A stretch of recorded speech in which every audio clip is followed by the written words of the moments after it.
simply to create million and million of jobs. So maybe it's to bring some people from outside to work for you. About the bridge. Yeah. It's going to provide a lot of job opportunities. Yes, yes. So that's another Even beyond Saudi Arabia. Yeah. If we look at Saudi Arabia actually they can have a good benefit of it. They are working hard years and years. Every king comes, he's trying to make the great mosque, the grand mosque bigger, and he's trying to ease on the burden, and he's doing that all the time. Part of that is the poor people. Some poor people, they just to go to that, maybe they put their life saving just to go to do the Hajj. And they cannot afford to go by airway. They will go only by road. And you make them suffer 24 hours for a cross of half an hour, 25 minutes, if you do it right. But this is the issue. It comes to the mind of Saudi Arabia.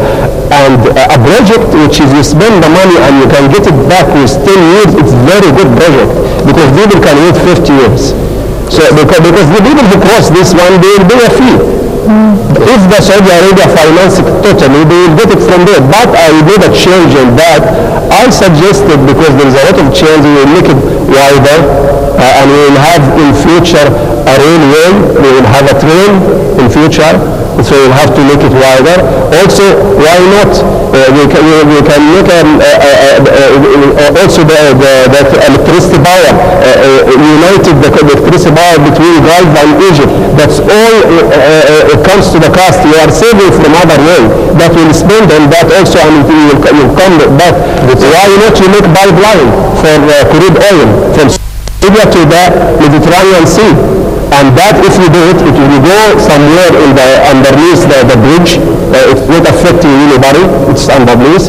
And in that case, there is a revenue coming to Egypt. I suggest this revenue to go to environment, because everybody say, oh, crude oil is pollution. Okay, the crude oil is giving some money to fight this environment issue. So I suggest this money for also when we take we will have to get a new port in Sinai, in North Sinai, and we are developing Sinai again. And this port we will have to spend some money on it to make it able to receive this big tanker who comes and take that. And they save money actually, because if you go there by sea and all this is all sea free, this pipeline costs less. And you are sending it direct to Europe. I mean, it will just cross from the Mediterranean Sea to Europe. All this it's called in economy is vision. You have to have a vision, and a big vision to become a bigger country. That is the main thing. There are many things I can say about it, but I don't know if my time will give me a chance to say what I have. Please, if you can shed light, we would like to hear more. Yeah. The things is, the natural things is to connect continent by road. Because I can see if that is happening. But don't you see there's other risks like infiltration or having workers also from Asia, which is a competition to the Egyptian workers? Because this is happening in Saudi Arabia. Well, I say one thing. I am working as a scientist, but I also am a businessman. I listen to the other people what they say. They always accuse the Egyptian labor. He is lazy, he doesn't work proper, he is always wants holiday, he wants more money. All this is wrong. All this is wrong. I have a proof. The Egyptian, when he goes abroad, he is working perfectly better than anybody else. So it's not his mistake. You don't know how to use it. But it is management. You're putting the Egyptian worker in comparison with an Asian worker, Philippine or Bangladesh or Indian, you'll definitely find them and the higher. You are right somehow. Okay, and I cannot deny what you say.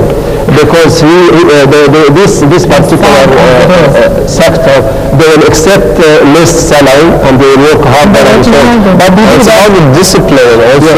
And this is the level of education much higher. And it don't cost too much a burden to the businessman. But we have to help our country. Dr. Mohamed, what are then the geographic, or political obstacles facing this project? Well, I don't know if I got some map. I don't know if you have it or not. This bridge actually, it goes from the area of Tabuk and then will cross on Tiran Island. Yes. Actually, some foundation will go there. And then it goes to the other side. This route, when you have some foundation in Tehran, that gives you a chance to build this bridge north or south to get the area, the remote area which is I'm talking about. So you don't have to, the main problem is don't get this bridge to end in Sharm el-Sheikh. That is the main obstacle. Don't get it there. I agree with the people who objected before, because it will come with buses and all this is, there is no way this comes there. Yes. This problem can be solved from engineering point of view if we have the right vision. That's what we are working on. What I was trying to say is communication is very important in that age. The communication is sea, is airway, and it's railway, and it is the road. If you are a center of all that, then you are okay. Even you are doing the ocean, I mean, Saudi Arabia, by the way, they don't employ this sector, you say, in ministry or anything. They are using them for some jobs which is the national doesn't want to do it. So, because the economy is good. If your economy is good, it will end up with the same. You will have jobs for the local, you will have jobs for the other. There is a place for everybody. It will not be an issue. You are talking now because you are talking about the big number of unemployment which is there. People comes from university, they sit at home 5 years or whatever, or 3 years without job or even more. Yes. And they don't have home. By creating big project, you give hope. The hope is in work, in finding work. Yes, right. Finally, Dr. Mohamed will be member of the advisory board of the Supreme Council of the Egyptian Scientists. I'd like to thank you very much. Can I say just one word? Yes.